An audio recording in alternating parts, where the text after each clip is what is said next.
Hey Bob, there's something that's been on my mind a lot lately, something I think almost everyone grapples with at some point. And it's not exactly a light topic, but I think it's important. Zis, you're not going to hit me with the meaning of life question again, are you? Just kidding. Lay it on me. I'm all ears. What profound thought has consumed you this time? It's death, Bob. The fear of it. I mean, it's such a universal experience, yet we rarely talk about it openly. It's like this elephant in the room that dictates so much of our anxieties, our choices, even our beliefs, but we just gloss over it. The big one. Yeah, I get that. It's funny, isn't it? We're born, we live, and then it's the one thing we're all guaranteed, yet we spend so much energy either avoiding the thought or fearing it. I've definitely had my moments staring at the ceiling at 3 a.m., contemplating the void. Exactly. And I started wondering, what makes us fear it so much? Is it the unknown? Is it the loss of self? The ceasing of experience? Or is it something more primal, hardwired into us for survival? I think it's a cocktail of all those things, honestly. For me, it's the unknown. Not knowing what, if anything, comes next. The idea of just not existing, or existing in a way I can't even fathom, is pretty daunting.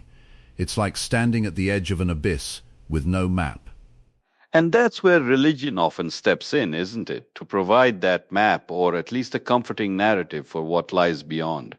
Most major religions offer some form of afterlife, a continuation of consciousness, or a reunion with a higher power. Absolutely. Think about Christianity, Islam, Judaism, even Hinduism with its cycles of rebirth. They all, in their unique ways, offer solace against the ultimate finality. It's almost like a psychological balm, isn't it? To say, no, this isn't the end, there's more. Yeah, it gives people hope, a sense of purpose even in life, knowing there's a reward or a next stage. For many, that's incredibly powerful and provides a framework for living a good life. But then, what about those who don't subscribe to those beliefs or who have doubts? That's where it gets tricky, right? If you don't have that religious framework, you're left facing the void head on. And that can be a truly terrifying prospect. It forces you to confront the idea that this one life is all you get, and then, poof, it's over. And it makes you wonder about how much of our daily anxieties are rooted in this underlying fear. If we're constantly worried about tomorrow, about financial stability, about what people think, is it all just a distraction from the bigger, scarier truth that we're all headed towards an end? Oh, absolutely. I think it's a massive component. Our constant striving, our pursuit of success, even our endless scrolling on social media, it can all be seen as a way to fill the time, to make sure we're doing something before it all stops. It's a subtle, subconscious race against the clock. It's like if you spend your entire life worrying about every little thing, every mistake, every potential setback, are you actually living? Or are you just constantly bracing for impact and by doing so, missing out on the actual experience of being alive? That's a profound point, Zis. If you live in a constant state of anxiety, you're essentially pre-grieving, not just for your own eventual death, but for the countless deaths of possibilities, opportunities, and joyful moments that your worry prevents you from experiencing. It's a self-imposed prison. And it reminds me of that Stoic philosophy, memento mori, remember you must die, not in a morbid way, but as a reminder to live fully, to appreciate the present, because time is finite. If you're always fearing death, you're letting it dictate your life even before it arrives. Right. It's about finding that balance, acknowledging the impermanence without letting it paralyze you. And it's a really tough tightrope walk, especially in our modern world where we're constantly bombarded with information, with things to worry about. It is. But then I had this thought that actually brought me a strange sense of calm. Bear with me here. What if death is not so different from deep sleep. Whoa, that's an interesting jump. Deep sleep. Tell me more. I'm intrigued. Okay, so when you're in a really deep, dreamless sleep, what's it like? You're not aware of time passing, you're not aware of yourself, your thoughts, your body. You just are not. And then you wake up and it feels like no time has passed. You just transition from non awareness to awareness. Yeah, I know exactly what you mean. Those nights where you just conk out and wake up feeling totally refreshed, like you blinked and hours disappeared. It's a beautiful thing, actually. Exactly. And my thought was, what if death is just like that? An eternal deep sleep from which you don't wake up. If there's no consciousness, no awareness, then there's no suffering, no regret, no fear. You wouldn't experience being dead, just as you don't experience being in a dreamless sleep. That's surprisingly comforting, actually. You're right. We don't fear deep sleep. In fact, we crave it. We look forward to that complete cessation of thought and sensation, that ultimate rest. If death is just an extension of that, without the waking up part, then from our perspective, once we're gone, there's nothing to fear. Yeah, the fear is always before it happens, isn't it? It's the anticipation, the imagining of something terrible. But if the terrible part is just nothingness, then there's no one there to experience the nothingness. It's a paradox. That's exactly it. The fear is a living phenomenon.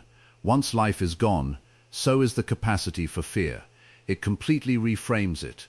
We fear the process of dying, perhaps, the pain, the loss of control, the leaving loved ones behind. But the actual state of being dead, it's unimaginable and therefore unfearable if you think about it like that. It shifts the focus from what happens after to how do I live now? If the after is just a peaceful oblivion, then the urgency becomes about making this life count, about creating meaning and joy while we have the awareness to do so. It's a powerful perspective shift. It actually ties back to that worry always point we were discussing. If you believe death is just a permanent deep sleep, then a lot of those anxieties about legacy, about what people will remember, about achievement, they start to dissolve a bit. Right? Because if there's no you to care about any of that afterward, then why spend your conscious living moments in a state of perpetual distress? The only thing that truly matters is how you feel, how you connect, and what you experience in the present. It's almost like a permission slip to let go of a lot of the societal pressures.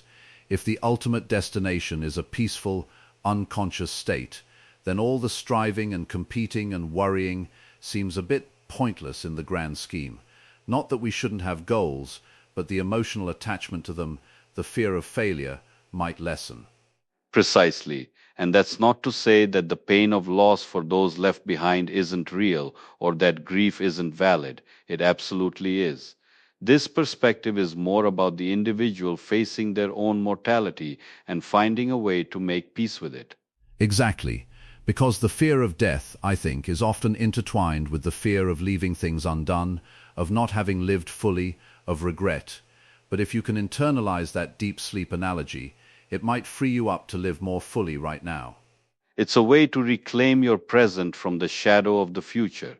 You know, when I think about how much time I've spent agonizing over things that never happened or things that ultimately didn't matter, it's a huge waste of precious moments. We all do it, Zis. It's part of the human condition, I suppose, this predictive anxiety. But if we can really internalize that comparison to deep sleep, it's like a radical acceptance.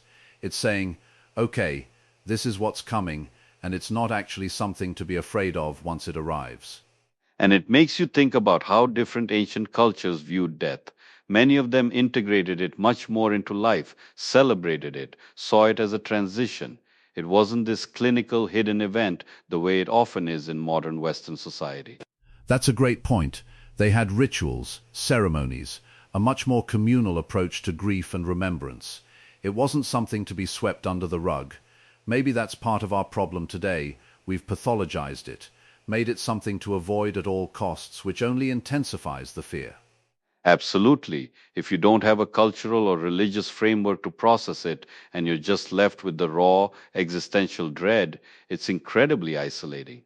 We're left to grapple with it alone, in our heads, often without the tools to make sense of it.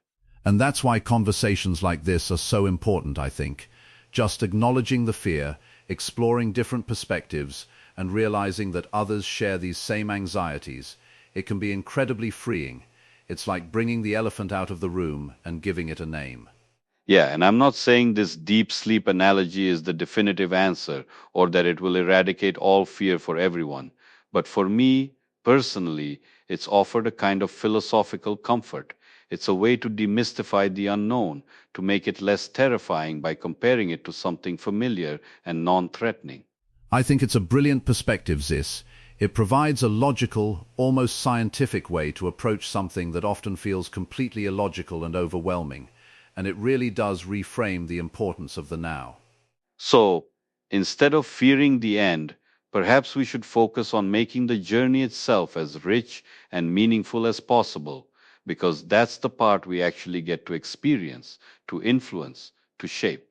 Well said, and maybe, just maybe, by making peace with the idea of that ultimate deep sleep, we can actually sleep better at night, literally and figuratively, in the meantime. I hope so. It's a big topic and one that I think deserves more open discussion, more contemplation, and less avoidance, because ultimately it's part of what makes us human. Absolutely. It's the ultimate equalizer, the great mystery, and acknowledging it is, in itself, a form of living. Thanks for bringing this up, Zis. It's given me a lot to think about. My pleasure, Bob. And to everyone listening, we hope this conversation sparked some thoughts for you too. It's a journey we're all on, and talking about it openly can make that journey a little less daunting. Indeed. Until next time, remember to live fully, worry less, and maybe, just maybe, look forward to that peaceful, ultimate deep sleep when your time comes. Take care, everyone.